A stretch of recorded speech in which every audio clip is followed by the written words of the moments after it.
Chapter 3. Aspen was dressed in white. He looked angelic. We were in Carolina still, but there was no one else around. We were alone, but we didn't miss anyone. Aspen wove twigs to make me a crown, and we were together. "America!" Mom crowed, jarring me from my dreams. She flicked on the lights, burning my eyes, and I rubbed my hands into them, trying to adjust. "Wake up, America. I have a proposal for you."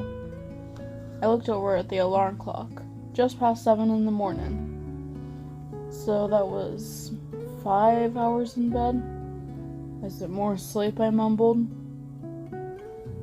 "No, honey, sit up. I have something serious to discuss." I worked myself into a sitting position, clothes rumpled and hair sticking out in strange directions. Mom clapped her hands over and over as if it would speed up the process. "Come on, America, I need you to wake up." I yawned twice. "What do you want?" I said. "For you to submit your name in the selection. I think you'd make an excellent princess." It was way too early for this. "Mom, really, I sighed as I remembered what I had promised Aspen last night. That I would at least try.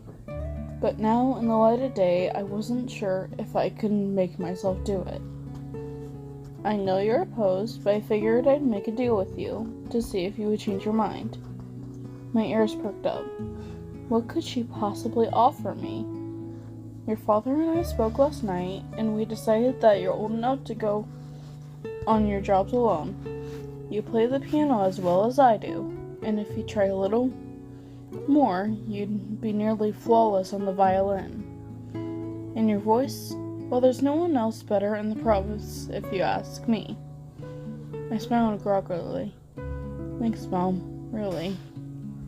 I didn't particularly care to work alone, though. I didn't see how that was supposed to entice me. "Well, that's not all.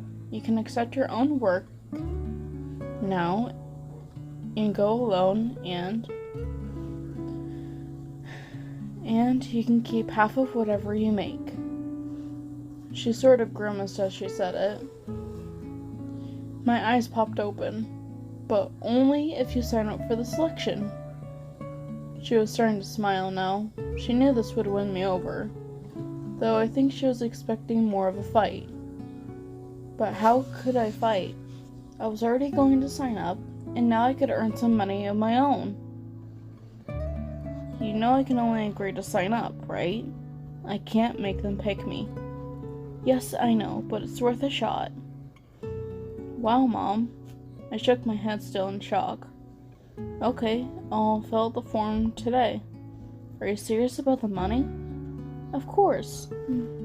Sooner or later you'll go out on your own anyway, and being responsible for your own money will be good for you. Only don't forget about your family, please. We still need you." "I won't forget you, Mom. How could I, with all the nagging?" I winked. She laughed, and with that, the deal was done. I took a shower as I processed everything that had happened in less than 24 hours. By simply filling out a form, I was winning the approval of my family, making Aspen happy, and earning the money that would help Aspen and me get married. I wasn't so concentrated about the money, but Aspen insisted we needed to have some savings of our own first. It cost a bit to do the legal stuff, and we wanted to have a very small party with our family after the wedding. I figured it wouldn't take very long for us to save for that once we decided we were ready. But Aspen wanted more. Maybe finally he'd trust that we wouldn't always be strapped if I did some serious work. After my shower, I did my hair and put on the tiniest bit of makeup to celebrate. Then went to my closet and got dressed. There weren't a whole lot of options. Most everything was beige, brown, or green. And I had a few nicer dresses for when we worked. But they were hopelessly behind in the fashion department. It was like that, though. 6s and 7s were almost always in denim or something sturdy.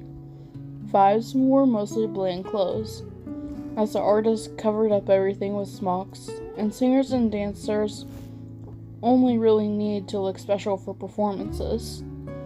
The upper caste would wear khaki or denim from time to time to change up their looks, but it was always in a way that took the material to a whole new level, as if it weren't enough that they could have pretty much whatever they wanted. They turned our necessities into luxuries.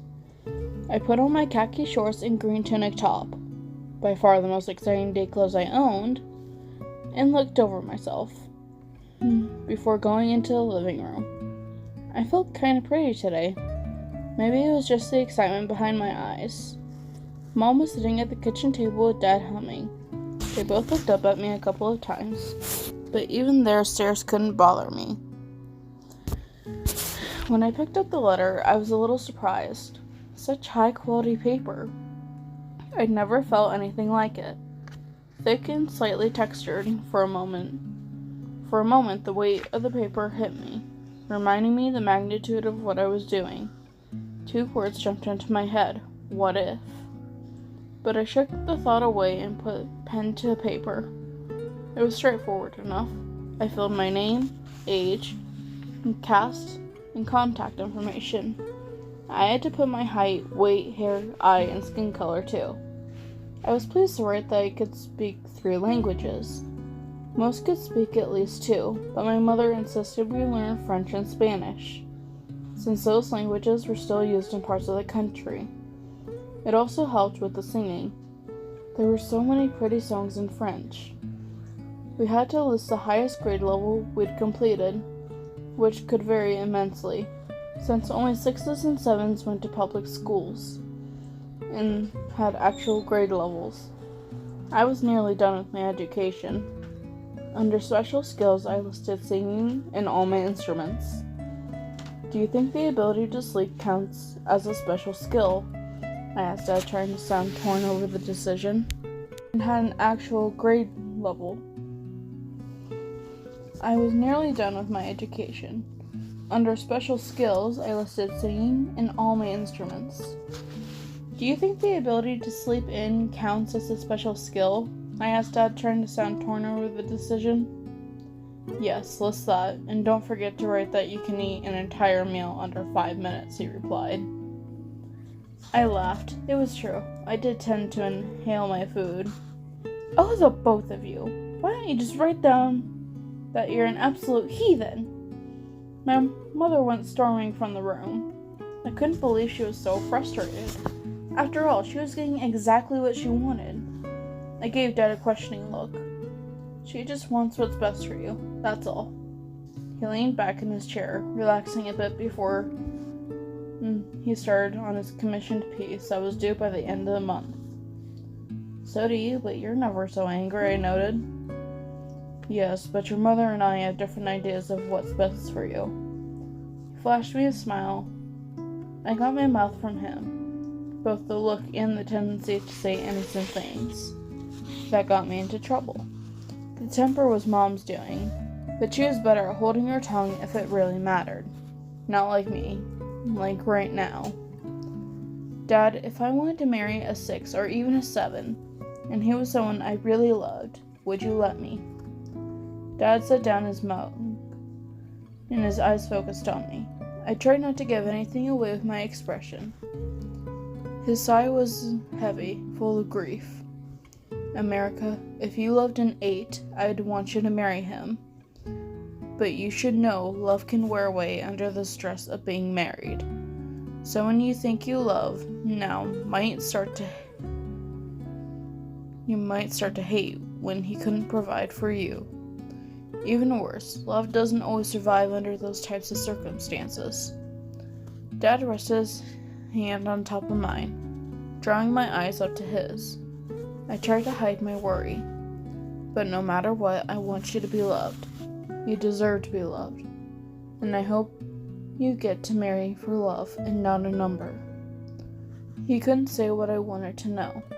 That I would get to marry for love and not a number. but it was the best I could hope for. Thanks, Dad. Go easy on your mother. She was trying to do the right thing. He kissed my head and went off to work. I sighed and went back to filling out the application. The whole thing made me feel like my family didn't think I had any right to want something of my own. It bothered me. But I knew I couldn't hold it against them in the long run. We couldn't afford the luxury of wants. We had needs. I took my finished application and went to find Mom in the backyard. She sat there stitching up a hem as May did her schoolwork in the shade of the treehouse. Aspen used to complain about the strict teachers in public schools. I seriously doubted any of them could keep up with Mom. It was summer, for goodness sakes. Did you really do it? May asked, bouncing on her knees. I sure did. What made you change your mind? Mom can be very compelling, I said pointedly, though Mom was obviously not ashamed at all of her bribery. We can go to the services office as soon as you're ready, Mom. She smiled a little. That's my girl. Go get your things and we'll head out. I want to get yours in as soon as possible. I went to grab my shoes and bag, as I'd been instructed, but I stopped short at Jared's room. He was staring at a blank canvas, looking frustrated. We kept rotating through options with Jared, but none of them were sticking. One look at the battered soccer ball in the corner, or the second-hand microscope we'd inherited as payment one Christmas, and it was obvious his heart wasn't in the arts. Not feeling inspired today, huh? I asked, stepping into the room. He looked up at me and shook his head. Maybe you could try sculpting like Coda. You have great hands. I bet you could be good at it. I don't want to sculpt things, or paint, or sing, or play the piano. I want to play ball. He kicked his foot into the aging carpet. I know, and you can't for fun, but you need to find a craft that you're good at to make a living. You can do both. But why? He whined. You know why, it's the law. But that's not fair. Jared pushed his canvas to the floor, where it stirred up dust and the light from his window. It's not our fault our great-grandfather, whoever, was poor. I know.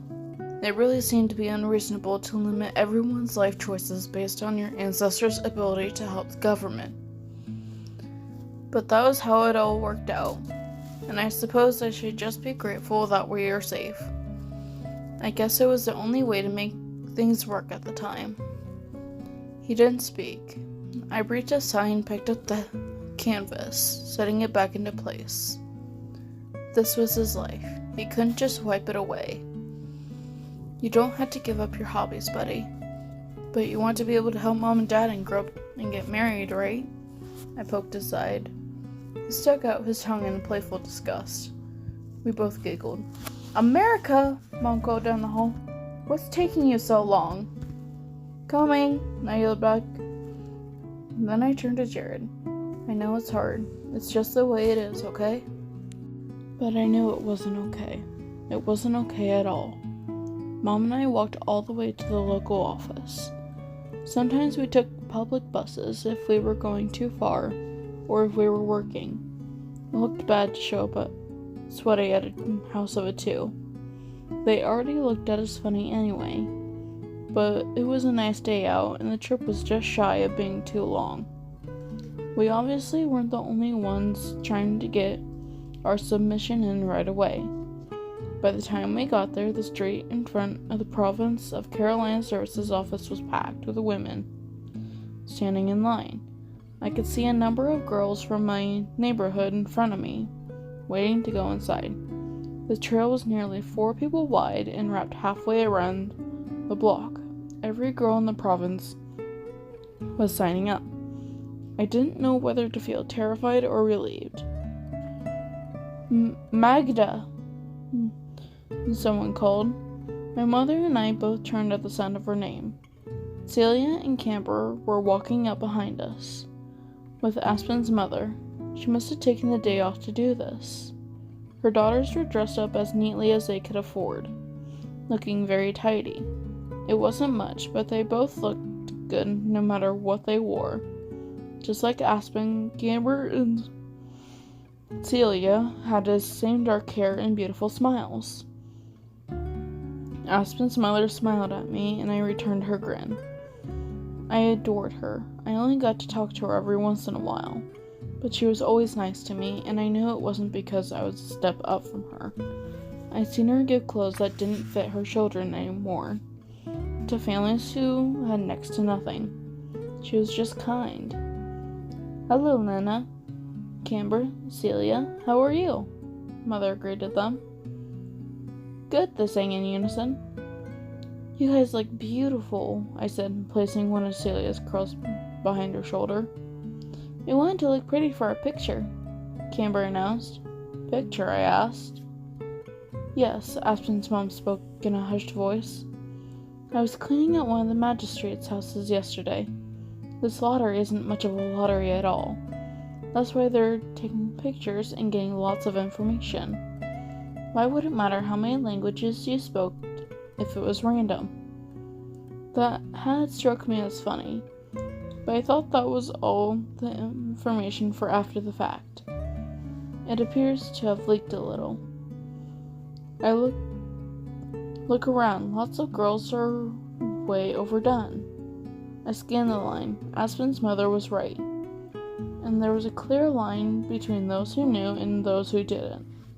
Just behind us was a girl, obviously a 7, still in her work clothes. Her muddy boots might not make the picture, but the dust on her overalls probably would. A few yards back, another 7 was sporting a tool belt. The best I could say about her was that her face was clean. On the other end of the spectrum, a girl in front of me had her hair up in a twist, little tendrils framing her face. The girl beside her, clearly a 2, based on her clothes, looked like she was trying to drown the world in her cleavage. Several had on too much makeup. They looked kind of like clowns to me, but at least they were trying. I looked decent, but I hadn't gone to any such lengths, like the 7s. I hadn't known to bother. I felt a sudden flutter of worry. But why? I'd stopped myself and rearranged my thoughts. I didn't want this. If I wasn't pretty enough, surely that was a good thing. At least I would be a notch below Aspen's sisters.